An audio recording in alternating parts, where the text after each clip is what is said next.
So you want to do some painting, huh? Great. Spruce up the cottage a little bit. Refresh those old walls, those disgusting old walls with the paint peeling all over the place. Oh, don't even get me started. Good. Well, you're going to need some tools, aren't you? You always need tools. And today I'm presenting to you 10 of what I think are the most essential tools for a painful and productive painting experience. That's my intro. That's the intro I'm going with. You don't like it, you can go. But first, we got to take care of the business. If you like what you see here, why don't you subscribe? It's free, it's simple. Hit the like button, also free and simple. And if you hit that little bell there somewhere, you'll be alerted every time I release a new video.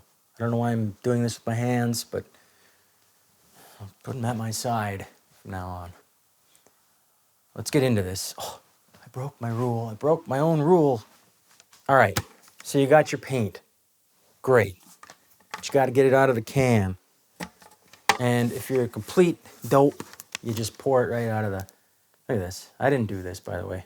You just pour it right out. You get it all on the side of the can. You cover up all the instructions. You get it all in the rim there. So when you go to close the can, the lid just seals itself in there. It doesn't store properly. I had to pry this one off. It was quite a battle. This is messy, inefficient, okay? Especially if you're not using all the paint. If you're just going to be using like part of it. You got a huge mess on your hands. Well, guess what, folks? There's a very simple solution to this. And it's this. It's a clip-on spout. This saves a lot of headache.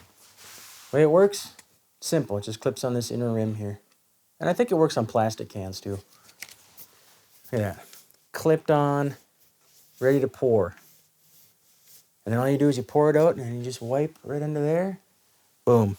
Totally clean, totally safe, totally kosher, totally awesome. Especially when you're working in other people's houses. It can, it's just, it's a professional. It's a sign of professionalism. Okay, that's number one. Let's move on to number two.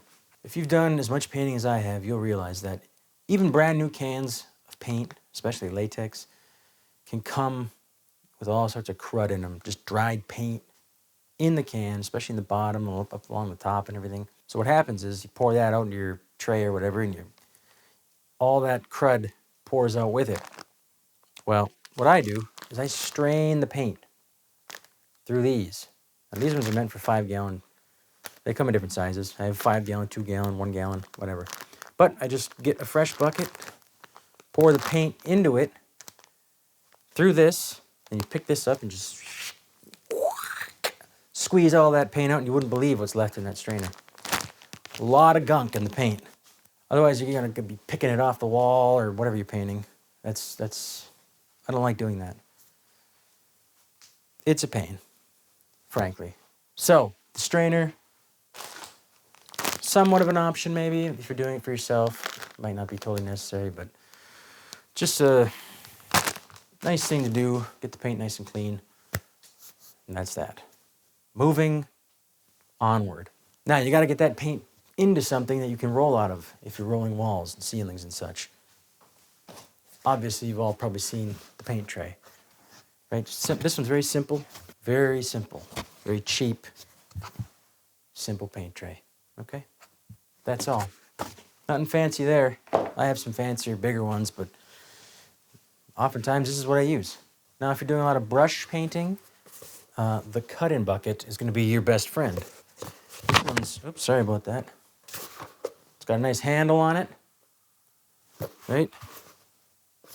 It's got a little magnetic brush holder there. I could demonstrate that if I had a brush somewhere, Pete's sake. Just holds your brush. It's not a brush, folks. I understand this. Okay? That's like, I think that's 3 and 4. That's 2 covered. It's kind of like a combo meal of painting receptacles. How exciting.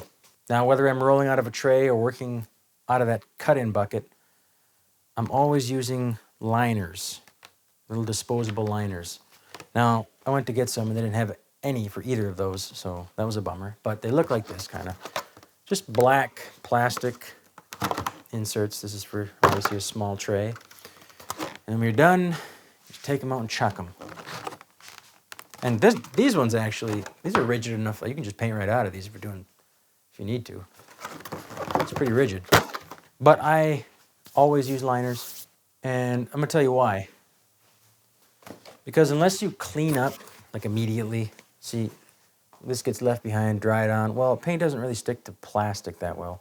What happens is it just, when you go to use this again, it just starts flaking off into your paint. So you'll get that residue, all that garbage in your paint, your fresh paint. So hence the liner. You are welcome, my friends. It's a big tip right there. It's $1 million tip. But I'm not going to charge you anything for it. Namaste, I think. I don't know what that means. All right, now we're kind of getting into the meat and potatoes of this session. Roller covers. What do I use? This is a little 4-incher here. Little guy. I use this Purdy brand. Pretty much all my stuff is Purdy because I can get it, and it's good stuff. I like all their stuff. So, again, Purdy makes, I don't know, a whole line of roller covers designed for different things. This is designed for latex and oil-based paints. The White Dove, these are the ones I use. If I'm doing drywall, something smooth, I use a 3/8. This is a 3/8. 3/8 snap. Textured walls and plaster, 1/2-inch snap. I have them in those little 4-inchers, your standard 9-inch. And then I also have some big old 18-inchers, but I don't use that too often. It's almost more work than it's worth. Now, you can get cheap roller covers, really cheap ones. These are more expensive, or they're good, but stay away from the cheap ones. I'll tell you why. There's 2 reasons, really. They don't hold as much paint. These hold quite a bit of paint. And the second reason is they don't splatter. So when you're rolling up, especially on ceilings, the cheap rollers, they tend to fling little micro paint particles off and get all over your face, all over your body. It's not fun. These don't do that. They'll do it a little bit maybe, but far less. That's why I like these. They hold more paint, they don't splatter, and they're just better overall. Okay, you got a roller cover. You're gonna need the frame to put it on, the roller frame. That's this guy right here. Roller frame. Again, a Purdy. I like this brand. This is just a 9-inch roller frame. Very simple. It's been chewed up quite a bit here by the mice at some point. I don't know when they did that. They really got into it, though. Pissing me off, mice. You pissing me off. So you can get a good one like this, or you can go the cheap route. And I broke a few of these. They just wear out. This one, it's just, if you look at it side by side, folks, just no comparison. It's not worth it. This whole steel section, see how much smaller it is? It's like, in comparison, it's tiny. It's all wobbly and loose. Here, where this connection is, it can just fall apart. I've had them fall apart. I don't even know why I kept buying it. I went through like 2 or 3 of these. This one, no problem. Now, this one does have the added benefit of a built-in little extension pole. But the way it locks and works, the twisting, it can loosen up and then just like start spinning. It's just not overall, not great. Very loose and wobbly. Purdy. And these really are not that expensive. I don't know the price currently, but you know, if you're gonna have it for a long time, it's worth the investment, I suppose. Yeah, much better. It just feels better in the hand. Just feels better. Yeah, those are the roller frames. Next. Oh, settle in, folks. Settle in. It's about to get wild.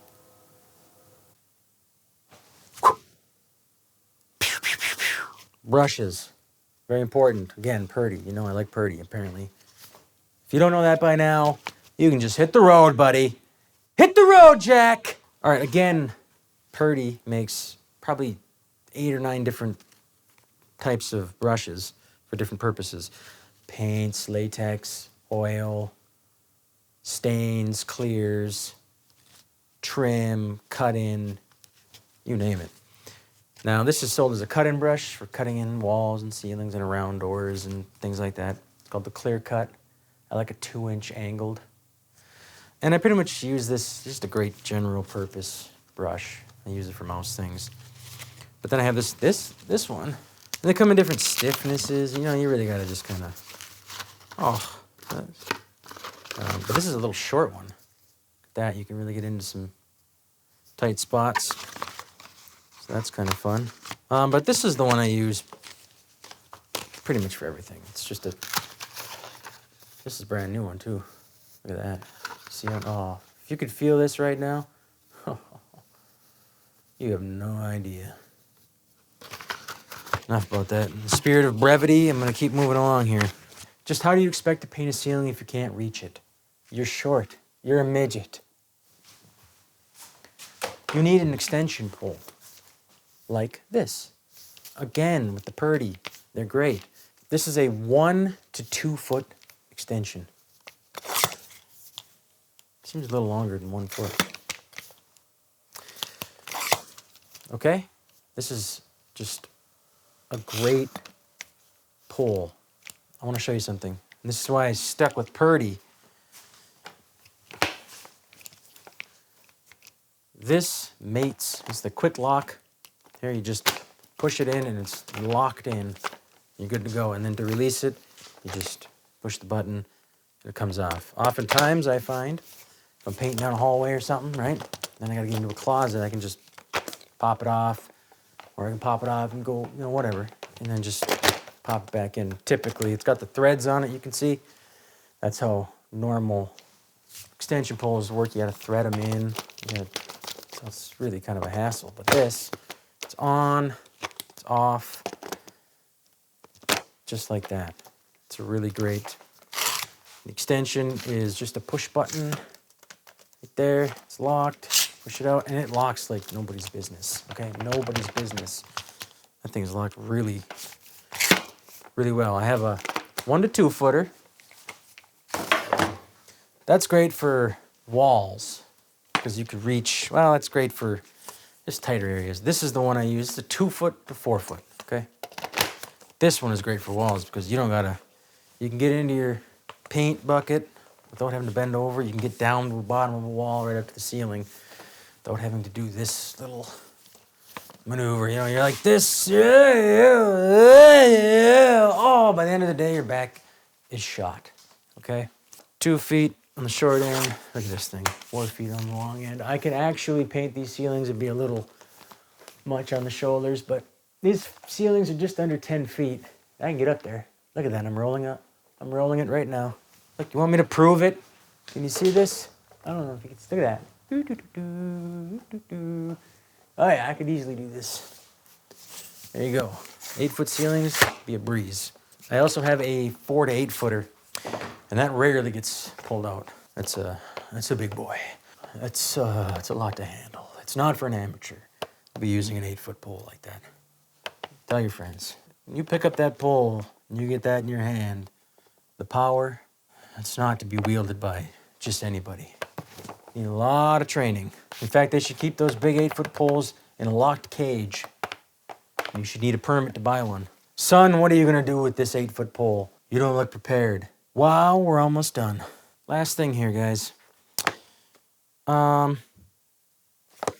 Tape, painter's tape. Frog tape, that's what I use. Of course, there's many different brands. It's got special paint block technology in it. When it gets wet, it swells up, supposed to keep the lines really crisp. That's high adhesion, the green stuff. This is medium adhesion or low adhesion for fresh walls, not fresh walls. Don't put this on freshly painted walls. It'll peel it off probably. This won't. This is good stuff. It's good stuff. I don't know what to say about it. It's what I use. I don't use anything else. So I can't speak on anything else. I'm sure a lot of it's fine. There's scotch, there's all sorts of other stuff out there, but that's what I use. Got a little bonus for you. This one's not specific to painting, but it's very useful. And it is the headlamp. Now, unfortunately, I left the actual head strap part of this at work, but there's nothing better than a headlamp. It just opens up the whole world. This one is a Milwaukee. It's a rechargeable one. It's got several different modes. So you turn it on. It's got, here, let me see, I don't think I can really. Yeah, it's got flood. It's got spotlight. Boom, whatever. 2 different floods, 2 different spotlights. Rechargeable USB, micro. I have 2 of these, and I'm just like swapping them all the time. But I wear this thing pretty much every day when I'm working. I'm always seem to be working in dim places. I love these. They got pretty good battery life too. Charge fairly quickly. That's a bonus. Get yourself one of these. Get yourself 2 of them. You can just swap them in and out. You can have this thing going all day. Comfortable to wear too. The headband's pretty comfortable. Again, just get it. Don't even question it. Don't even question it. Just get it. That will wrap up this educational offering. That's all I have to say tonight. Look, what I've shown you here is really all you need. I'm talking about painting walls, ceilings, trim. What the majority of people are painting. You don't need the fancy cut-in tools and edgers and all that stuff. Stay away from all that. Stay away from the foam. Stay away from foam rollers and all that stuff. Just the basics. It's all you need right here. Good quality brush, quality roller cover, maybe some tape, mask around a window, and a steady hand. A steady hand when you're cutting in. That's all you need. Be patient. Just be patient. Be patient. Start away from the corner, put the paint on, and then work into the corner. Yes, work into the corner. That's how you do it. That's all you gotta do. That's all you gotta do. Okay. I think that's it. I covered everything. Probably forgot something. Thank you for watching. I hope you enjoyed it. Stick around. See you next time. Bye-bye.